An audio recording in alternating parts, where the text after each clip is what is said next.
అడ్డులే వేసుకోండి. ఏంది చిన్న ఎవరు కొట్టారు? ఎందుకు కొట్టిందా? ఎందుకు? అదే ఎందుకు కొట్టింది? ఎవరిని? నిన్న కొట్టిందా?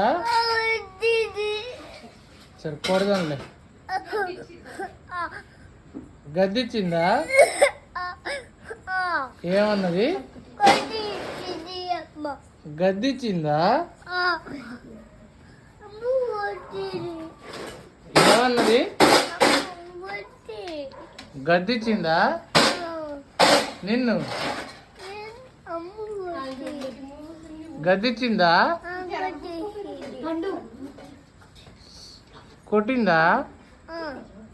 మరి నీకు చీవుడు కారుతుందిగా, నువ్వు తీసుకోవా? అమ్మ